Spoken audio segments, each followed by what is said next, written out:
જય માતાજી, જય દ્વારકાધીશ. અને અમે ઘેર આવી ગયા કારખાનાએ. અને આજે સાંજનો પ્રોગ્રામ અમારો મેથીન ભજીયા હતા, એટલે આપણા કોકીમાં મેથીન ભજીયાની તૈયારી કરી રહ્યા. જો આપણે મેથીન ભજીયા બનાવી રહ્યા મામી, અને એક મસ્ત ભજીયા બનાવો, બહુ જ મજા આવે ખાવાની. તેલ ગરમ થઈ ગયું. હવે પહેલું ભજીયું નાખશે, એટલે પહેલા આપણા લાલાના ભજીયા બનાવવાના.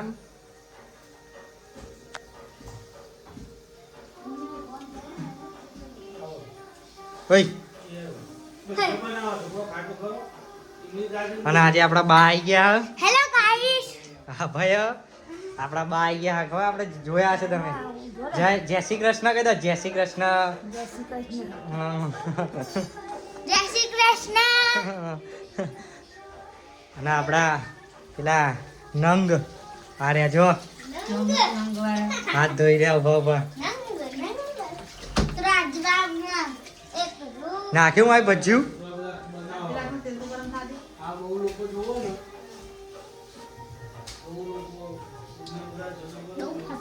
એક ભજીયું નાખ્યું પણ હજુ ગરમ નહીં થયું તેલ.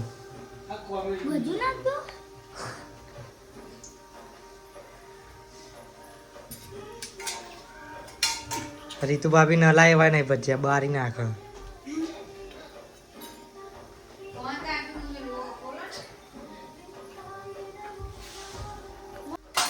હળદર બળદર નાખી મામીએ. આવું મામી હું નાખો? સોડા. શેના એવું થાય ભજીયા ફૂલો? તો આપણે સોડા પી જઈએ તો જાડા થઈ જઈએ નહીં? તો આમને પીવડા જેવું.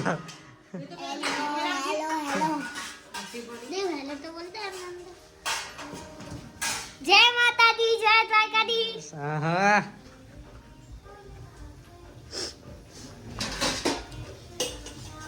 શું કરે છે? થોડા આગળ શું કરે?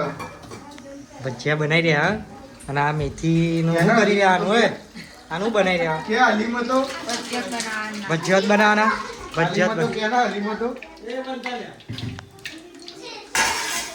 ભજીયા સારા બનવા જોઈએ. એવું ના હોય. ભજીયા ભાઈ સારા બને તો જ મજા આવે ખાવા. ભાઈ મેથી બહુ નાખશો તો કડવું નહીં બને? ના, મસ્ત લાગે. મેથી વધારે નાખતી. મેં વાત મળી પેલું બેકિંગ સોડા નાખે ને એના ફૂલ લાલા ભાઈ. તો આપણા પાવડર હે ને રીતુ ભાભીને પીવડાવી દેવા જેવો થોડો. ફૂલેલી તો રે હવા ભાઈ. કાલ રાતની ફૂલેલી હજુ જવું થઈ ગયો. પણ કાલ રાતની ફૂલેલી કેમ છે એ પૂછ્યું? પેલો પ્રશ્ન પૂછ્યો એટલે. કાલ રાતની ફૂલેલી કેમ છે? નાટક કર્યા આગળ જમ. ભાઈ આ મારી કોકી છે. કોકી એટલે મારી મમ્મી છે. અને જ્યારે આના મોહમ્મદ દોત નહીં હોય ને ત્યારે મુઈને ચાઈ ખવડાવી. અને મારા મામી છે.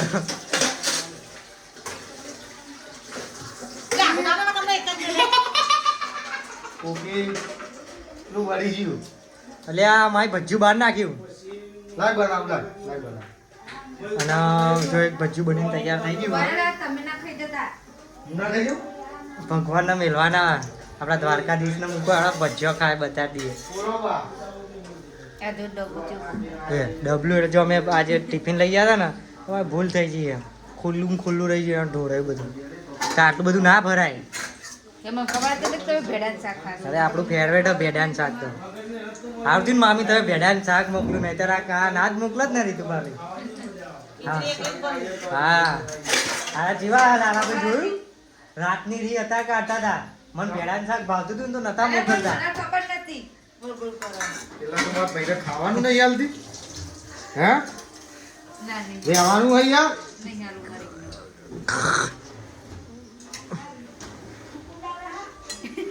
ભાઈ આ રીતુ છે અમારા બેનો પ્રેમ અતૂટ છે.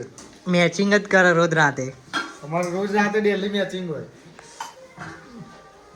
અને સવારે તો કઈ અલગ જ પ્રકારના હોય. નેટ કરાય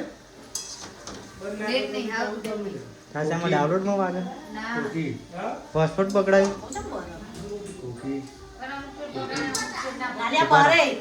બરાબર બોલશો ને. મારા કોકીમાં ભજીયો નાખી દીધા. આવું થઈ રહ્યા છે કઈ રહ્યા તરી આવું થઈ રહ્યા. આ બફાઈ રહ્યા બફાઈ રહ્યા. બફાઈ રહ્યા શું થઈ રહ્યા મામી તરી રહ્યા બફાઈ રહ્યા કે તને એવું લાગે છે કોકી કે હું તારો છોકરો ના થયો હોત તો તું તારી શું હાલત થાય? મારા પડતાવે તું સુખી હે ને? અમે સવારે આટલી મહેનત કરીએ કારખાનામાં, તારે તમે આવા ફ્લેટમાં રહો ને હે કોકી? આવું બોલાય અમે રાત દિવસ મહેનત કરીએ છીએ ત્યારે મારી મમ્મી આટલી સુખ શાંતિથી જીવો છે અને હજુ સુધી હું એના પાછળ ઘસાતો રહીશ. એના મોંમાં દોત નહીં હોય તો હું એને ચાઈને ખવડાવીશ. અને જો આપણા ભજીયા તૈયાર થઈ ગયા પણ લાલાભાઈ એમને એક ટોન મારશે કે અમારા મોટેરાના એ ફેમસ તો હું ખાઈશ, એ તો હું ભજીયા ખાઈશ એટલે હું કહીશ કે કેવા બન્યા છે. કેમ કે મને ભજીયા એક જ માણસના ભાવે છે, પણ આજે ખાઈશ ચાખીશ કેવા છે પછી હું કહું. ચલો મૂકી દો હેડા ભગવાનના. જો આપણા મામીએ ભજીયા બનાવી દીધા. જો એકદમ બફાઈ ગયા ભજીયા. હે શું કહેવાય? તરવ્યા. ઓ સોરી તરવ્યા. મૂકી દે હેડા ભગવાનના. અને અમારા રીતુભાભી હવે આપણા દ્વારકાધીશ છે. મારી YouTube ની પબ્લિક જોવો છે એટલે તું હે ને આવી આડે ધેમ ગાળો ના બોલીશ.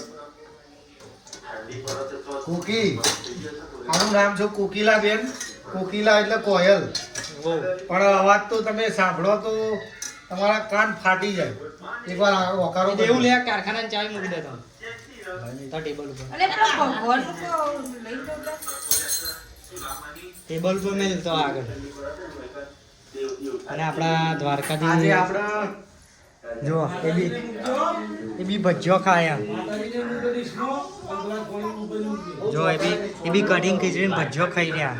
જોઈ લખો. અને આપણા રીતુભાભી માતાજીને મૂકવા જઈ રહ્યા. જો આપણું આ સ્પેશિયલ માતાજીનો રૂમ, મંદિર વાળો રૂમ. જે માતાજી બી ભજીયો ખાઈ રહ્યા. જો ભાઈ આ પહેલું ભજીયું હું ખાઉં છું. હવે કહું કેવું બન્યું છે. આમ તો મને પસાજી એટલે મોટેરાના જે પસાજી છે ને એમના જ ભજીયા ભાવે, પણ આજે મમ્મીનું ભજીયું ચાખીએ. મમ્મી ખાવ ને મમ્મી. અને એક વાત કહી દઉં મારી.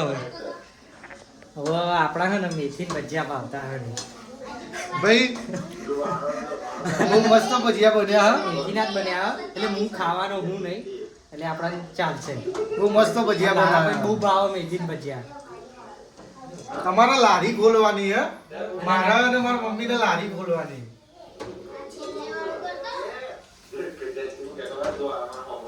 જો બતાય બરાબર.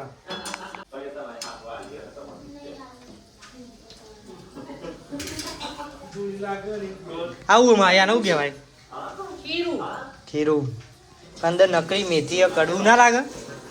હું તારું જો આપણે હાથમાં જારો લીધો હ. મમ્મી અંદરથી કાચા રહે છે. પેલાના જેવા નહીં આમ પોચા. કાચા રહે અંદરથી. આપણા ભજીયા બનાવી રહ્યા તરત. અને હિન્દી ભાષામાં આને પકોડા કહેવાય. પકોડા કહેવાય. મેથી કે પકોડી. આપણાને આવડતું નહીં, બીક લાગે. જેમ તો તેલ ગરમ થાય તો અડન તો આખી જા સો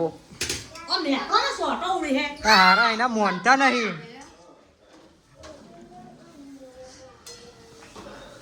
અને આ જો એમના સાસુ કામ કરી રહ્યા હ.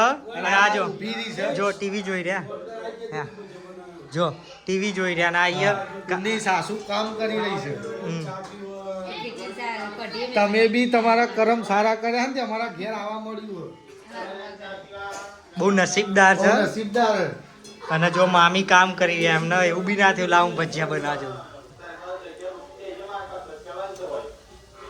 અને હવે ભજીયા બનાવી રહ્યા મામી. હમણાં દીનામાં રમેશ મામા બા બધા ભજીયા ખાય એટલે બતાવીએ કેવા લાગે બધાનો અનુભવ. આપણા તો ભાવતા નહીં એટલે આપણે કંઈ કહી શકીએ નહીં. એ જોતા રહેજો બ્લોગ કન્ટિન્યુ. જય માતાજી, જય માતાજી. અને અમારા જો ભજીયા આવી ગયા થોડા આવે એમાં તો બધા તૂટી જ પડ્યા. લે ગુડું ખાવા નહીં. બા ખાઓ જો બા આપણા ખાસે. બા ખાઓ. જય માતાજી, જય દ્વારકાધીશ. આવું ચમ બોલે લે આપણા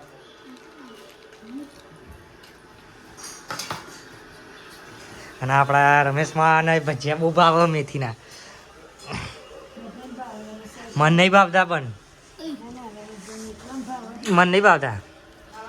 કેવા લાગે ભાઈ ભજીયા કહેજો આપણા મામીના. એ ગુડું કેવા લાગે? મસ્ત. કેવા લાગે? પછી રીતુ માં બોલી લે શું બોલ્યા? તો ખાવા લે બેઠા ચો ખાવા બેઠો ઉભા રહો.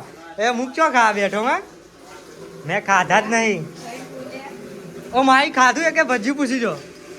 એ કઈ ભજીયું ખાધું નહીં મેં.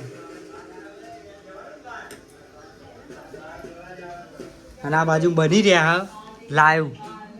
અને આ સાઈડ આપણા બધા પબ્લિક ખાઈ રહી છે જો. એ કઈ બેન ખાય હ મામા ઉભા ઉભા. અને જો અને ટીવીમાં અમારો લોક ચાલે અને ટીવીમાં આપણા બ્લોગ ચાલી રહ્યા. ભગવાન માતાજીની દયાથી ચાલી રહ્યા સારા સારા. અને ચાલુ થઈ ગયા બ્લોગ. બધા જોઈ રહ્યા.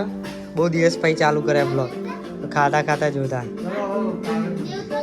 અને અમારા ગોપી મામી બધું બનાવી ખાઈ રહ્યા. અને આ લાલાભાઈ તો મિલતા જ નહીં. હે, જો મારી જિંદગીમાં મિલતા જ નહીં. કરી હે ને તારા કાકાત કરે. ઊભા થવ લે લાલાભાઈ હજુ જેટલા ખાવા ખાવાના છે ભાઈ હજુ. મેં મારી જિંદગીમાં બહુ મહેનત કરી એટલે મારી મમ્મી આ બેહીને ભજીયા ખાય એના મોંમાં દાંત નહીં જોઈ ઈ ગઈ કોકી ઈ તો કર જય માતાજી. અમે બધા ભજીયા ખાઈને હું તો બેસી ગયો તો મારા ભજીયા ખાઈને આપણને ખાવાનું ઓછું થોડું ભાવે છે. જો આ બધા તો જમવા બેઠા મને ભજીયા ઓછા ભાવે એટલે મને ખાવું પડે. અને આપણે તો બહારના નાસ્તા જોઈએ એટલે ભજીયા ખાઈને આપણું પેટ ભરાઈ ગયું નહીં દીધું. આજનો બ્લોગ હવે અહીંયા બતાવીએ. હવે મળીએ કાલે નવા બ્લોગમાં. ચેનલને લાઈક કરો, શેર કરો, સબસ્ક્રાઈબ કરો.